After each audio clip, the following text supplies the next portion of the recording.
आत्मीय भाव से, प्रेम पूर्वक, हृदय की गहराइयों से सभी का स्वागत किया है और मुझे दायित्व दिया है विषय प्रवर्तन का। हमारा आज का यह सेमिनार जिस विषय को लेकर के हो रहा है वह है मेडिकल एस्ट्रोलॉजी, भेषज ज्योतिष। मैं अपने विषय का विषय प्रवर्तन करूं इससे पूर्व हमारे बीच में अत्यंत कृपापूर्वक पधारे साहित्य विभाग अध्यक्ष प्रोफेसर सुखदेव भोई जी, जिनका स्वागत नामना प्रोफेसर प्रेम कुमार जी नहीं कर सके थे, मैं इनका हार्दिक अभिनंदन और वंदन करता हूं।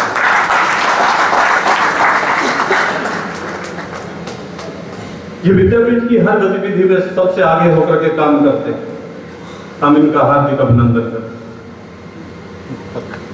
भेषज ज्योतिष को चलाने की आखिर जरूरत क्या थी? इस विद्यापीठ में यह संकल्प क्यों लिया कि मेडिकल एस्ट्रोलॉजी जैसा विषय यहां चलाया जाए? इसकी क्या आवश्यकता थी? हमारा ज्योतिष विभाग ज्योतिष पर विविध शाखाओं के रूप में काम कर रहा था और निरंतर काम करते हुए इस विद्यापीठ को आगे बढ़ा रहा था। फिर कौन सी ऐसी आवश्यकता थी कि हमें भेषज ज्योतिष जैसे विषय को चुनना पड़ा और उस पर शोध और शिक्षण कार्य आरंभ करना पड़ा? सचमुच में ये दूरदृष्टि थी उस महामनीषी की, जिन्होंने इस विभाग को छोटे से विभाग से बहुत बड़ा विस्तृत विभाग बनाया, श्रद्धेय स्वर्गीय प्रोफेसर सुखदेव चतुर्वेदी। मैं अपनी हार्दिक श्रद्धांजलि उनके चरणों में अर्पित करते हुए विषय को आगे बढ़ाऊंगा। श्रद्धेय चतुर्वेदी जी की दूरदृष्टि ने इस बड़े कार्यक्रम को इस विद्यापीठ में शुरू किया और उस पर निरंतर कार्य हो रहा है। हमारे लिए अत्यंत गौरव की बात है कि भारतवर्ष के किसी विश्वविद्यालय में अगर यह कार्यक्रम शुरू हुआ तो उसका प्रथम गौरव इस विद्यापीठ को, इस विद्यापीठ के तत्कालीन कुलपति प्रोफेसर वाचस्पति उपाध्याय और तत्कालीन विभागाध्यक्ष प्रोफेसर सुखदेव चतुर्वेदी जी, उनका हमेशा ये प्रयास होता था कि विकास के प्रकाश की प्रथम किरण इस विद्यापीठ पर कैसे पड़े और उसके लिए वो सतत प्रयत्नशील रहे। ज्योतिष सचमुच में प्रकाश का ही द्योतक है। यह काल चक्र का प्रामाणिक इतिवृत्त प्रस्तुत करते हुए कालातीत सत्ता के साक्षात्कार के मार्ग का उद्घाटन करता है।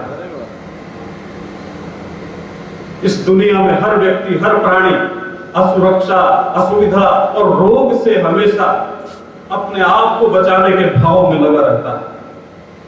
भय का ये भाव सामान्य जन को अभाव के प्रभाव से स्वभाव में तनाव न आए, इसके लिए सतत प्रयत्नशील हमारे आचार्यों ने एक ऐसे शास्त्र का प्रणयन किया जिससे हम समय रहते ये जान सके कि कब कब जीवन में किस किस रूप में व्यक्ति के शरीर पर, मन पर, आत्मा पर किस प्रकार से कष्ट आने वाला है।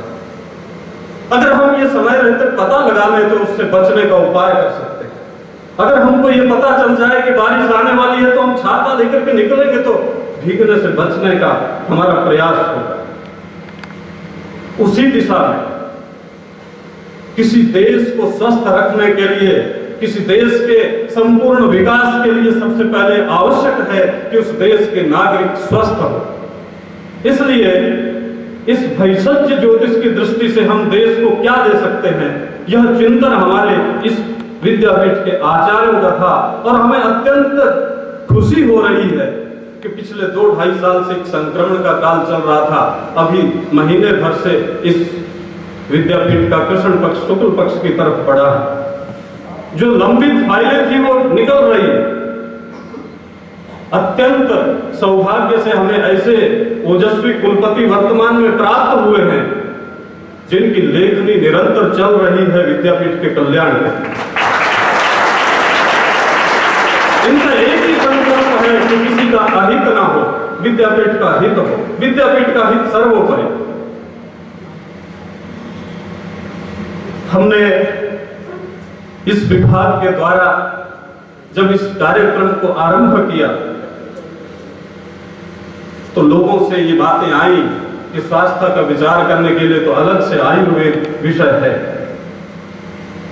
उसने भी स्वास्थ्य का विचार किया और आयुर्वेद पर हम गर्व करते हैं, जैसे ज्योतिष पर गर्व करते हैं वैसे आयुर्वेद पर भी गर्व करते हैं, क्योंकि आयुर्वेद भारतीय स्वास्थ्य संरक्षक वो प्रणाली है जिसका दुनिया में कोई जोड़ नहीं। एलोपैथी हो, होम्योपैथी हो, तिबिया हो, कोई भी दूसरी पैथी हो, लेकिन आयुर्वेद का उद्देश्य है, आयुर्वेद बीमारी से रोग व्यक्ति का पहचान नहीं करवाता। प्रयोजनम चास्य स्वस्थस्य स्वास्थ्य संरक्षण मातुरस्य विकार प्रशमनम। इस आयुर्वेद का प्रयोजन है स्वस्थस्य स्वास्थ्य संरक्षणम। आयुर्वेद आरंभ स्वस्थ से करता है, जबकि एलोपैथी आरंभ बीमारी से करती है। वहां परिचय देना हो कि स्वस्थ कौन है, जो बीमार नहीं। हम कहते हैं स्वस्मिन् स्थितः स्वस्थः, जो अपने आप किसी के सहारे के बिना खड़ा हो सके वो स्वस्थ है। लेकिन आयुर्वेद ने रोग का विचार करते हुए 3 कारण गिनाए: कर्म प्रकोप, दोष प्रकोप और काल संप्राप्ति। और कहा मिथ्या आहार विहाराभ्याम रोगोत्पत्ति प्रजायते। गलत खानपान और गलत दिनचर्या से रोग की उत्पत्ति होती है। और उसको शास्त्रीय भाषा में कहा 3 कारण जो गिनाए: प्रज्ञापराध, असात्मेन्द्रियार्थ संयोग और काल परिणाम। इन्हीं को दोष प्रकोप, कर्म प्रकोप और काल संप्राप्ति, 3 कारण रोगी होने के 3 कारण। लेकिन संपूर्ण आयुर्वेद साहित्य में केवल दोष प्रकोप पर चर्चा, चाहे चर्क हो, चाहे सुश्रुत हो, चाहे वाग्भट हो, चाहे भाव मिश्र हो, कोई भी आयुर्वेद का ग्रंथ हो, उसमें कारण 3 गिनाए, लेकिन विस्तार से वर्णन केवल दोष प्रकोप पर। उसमें वातजन्य व्याधियां, पित्तजन्य व्याधियां, कफजन्य व्याधियां, वात से उत्पन्न होने वाली 80 प्रकार की व्याधियां, पित्त से उत्पन्न होने वाली 40 प्रकार की व्याधियां, कफ से उत्पन्न होने वाली 20 प्रकार की व्याधियां, इतना वर्णन दिया। कारण 3 गिनाए, बाकी दोनों कारणों का थोड़ा थोड़ा वर्णन करके एक सूत्र दे दिया: ज्योतिर्वैद्यो निरंतर। जो ज्योतिषी हो वो वैद्य भी हो, जो वैद्य हो वो ज्योतिषी भी हो। अर्थात जो आयुर्वेद पढ़े वो ज्योतिष भी पढ़े, और जो ज्योतिष पढ़े वो आयुर्वेद भी पढ़े, क्योंकि ये 2 कारण, कर्म प्रकोप और काल संप्राप्ति का ठीक ठीक अगर ज्ञान करना है तो ज्योतिष के अलावा और कोई साधन नहीं। इसलिए विद्यापीठ ने इन 3 कारणों के द्वारा सही सही समय रहते व्यक्ति के जीवन में कब कब किस प्रकार का कष्ट आएगा, उसके आने की संभावना है, इसका विचार करने के लिए इस पाठ्यक्रम को शुरू किया। इस पर शोध और शिक्षण का कार्यक्रम शुरू किया।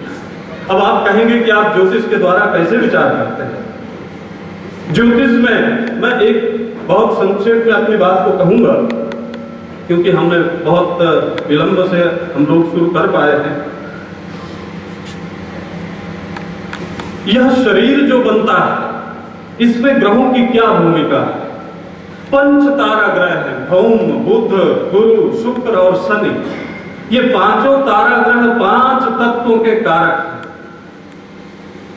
भौम अग्नि तत्व, बुध भूमि तत्व, गुरु आकाश तत्व, शुक्र जल तत्व, शनि वायु तत्व। इन 5 तत्वों से ये देह बनती है जो हमारा पार्थिव शरीर है। इस शरीर की निर्मिति के पश्चात इसमें चंद्रमा जो हमारा मन है, विराट पुरुष के मन से उसकी उत्पत्ति हुई। चंद्रमा मन सो जाता, ये यजुर्वेद का जो सुप्रसिद्ध मंत्र है, इससे पता चलता है कि चंद्रमा का विराट पुरुष के मन से सीधा संबंध रहा। चंद्रमा मन के रूप में इस देह में आया। सूर्य आत्मा है, जगत की आत्मा है। सूर्य आत्मा जगता तस्थुषष्ठ। आत्मा के रूप में, प्राण के रूप में सूर्य आया। अब 5 भौतिक पिंड में चंद्रमा के द्वारा मन का संचार और सूर्य के द्वारा आत्मा का संचार, जब इस प्रकार से ये संचार हुआ तो व्यक्ति जीवन। अब किसी की कुंडली में अगर देखना है तो हम उसको देख सकते हैं पांच भौतिक इस शरीर के अंदर जन्म के समय जब व्यक्ति ने जन्म लिया उस वक्त उसकी कुंडली में कौन सा ग्रह कमजोर है, कौन सा ग्रह पापाक्रांत है, कौन सा ग्रह पीड़ित है।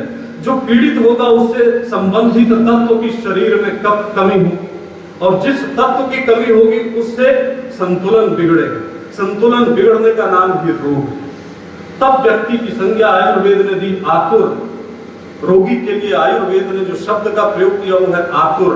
संतुलन जब बिगड़ता है तब व्यक्ति आतुर होता है और आतुर होता है तो व्यक्ति मनमानी करता है, बुद्धिमानी नहीं करता है और जब मनमानी करता है तो परेशानी को मोल लेता है और फिर रोगी होकर के ज्योतिषी के पास जाता है।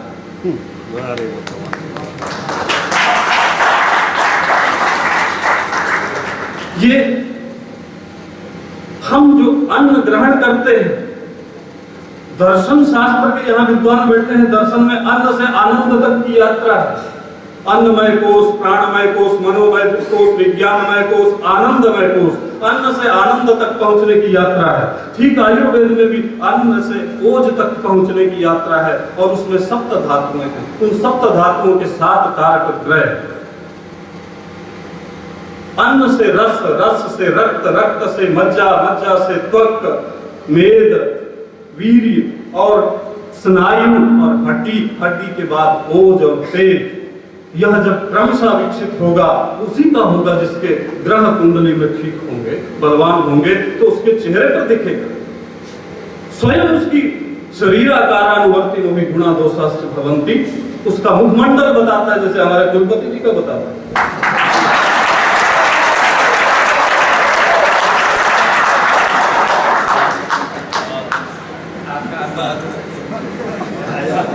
इस प्रकार से क्रमशः जब धातुओं का विकास होता है तो आप देखिए व्यक्ति कैसे चमकता है।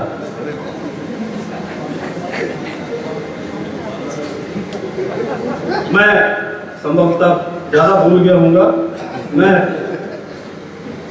अभी हमने 2 फेज इसके पूरे किए हैं इस कार्यक्रम के। अप्रैल 2004 में यूजीसी ने प्रथम बार इस विश्वविद्यालय को सैप DRS1 के नाम से ये प्रोजेक्ट हमको 5 साल के लिए दिया था। 5 साल हमने सफलतापूर्वक चलाया और उसके बाद अप्रैल 2009 में फिर इसका पुनर्समीक्षण हुआ और हमें अप्रूवल मिली अगले 5 साल की। और अब आज कल 31 मार्च को ये 5 साल पूरे हो रहे हैं। हम आशावान हैं कि हम तीसरे फेज में भी जाएंगे और सेंटर फॉर एडवांस स्टडीज के लिए यूजीसी हमको चुनेगा। हमारा विभाग एकजुट होकर के काम कर रहा है, चाहे वो छात्र हो, अध्यापक हो, अध्यापिका हो, जो भी हो, साथ मिलकर के रात दिन एक कर करके विभाग का विकास कैसे हो, शास्त्र का प्रकाश कैसे हो, इसके लिए काम कर रहे हैं। मैं समस्त अपने छात्रों का साधुवाद करता हूँ। वो रात 8 बजे तक बैठ करके पढ़ने का प्रयास यहाँ करते हैं, नियमित आते हैं। सब पूरे के पूरे छात्र, आज देखिए छुट्टी का दिन है, सभी छात्र हमारे सभी कक्षाओं के, नहीं तो प्राय अपने कहीं मौज मना रहे होते, यहाँ बैठ करके अपने गुरुजनों का आशीष ले रहे हैं। ये सब साधु बधाई के साथ। मैं अभी हम केवल 10 रोगों पर हम शोध कर पाए। प्रथम फेज में हमने हृदय रोग, उन्माद रोग, मधुमेह और पक्षाघात, रक्तचाप, इनको लिया था। उसके बाद नेत्र, कर्ण, कंठ, नासिका, मुख और पक्षाघात, ये 6 रोग लिए। इन पर शास्त्र में जितने योग मिलते हैं उन सबका हमने संकलन कर लिया। आयुर्वेद की दृष्टि से इनकी क्या पहचान है, क्या लक्षण है, क्या स्वरूप है, वो सब संकलित कर लिया। अब हमारा एक सॉफ्टवेयर बनाने का प्रक्रम चल रहा है।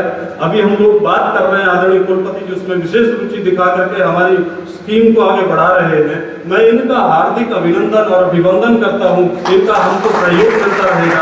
हम इसके ऊपर कल अपनी 2 भेषज ज्योतिष मंजूषा के रूप में 2 पत्रिकाओं का भी प्रकाशन हम कर रहे हैं, जो हमें अब तक प्राप्त शोध लेख हैं, उन सब का कल हम विमोचन करने वाले हैं। मैं इन सब कार्यों के लिए हमारे वर्तमान कुलपति जी, जो काम छूट जाता हमको फोन करके व्यक्तिगत बुलाते कि भैया वो काम छूट गया, उसको करवाओ। ऐसे हमको लगता है कि ये जो कालक्रम 2-2.5 साल का इस विद्यापीठ ने झेला, उससे हमको मुक्ति मिली। भगवान इनको स्वस्थ रखे, दीर्घायु दे और ये अपने इस मिशन में सफल हो। मैं इन्हीं शब्दों के साथ अपनी वाणी को विराम देता हूँ। समस्त मंचस्थ विद्वानों को प्रणाम करता हूँ। धन्यवाद।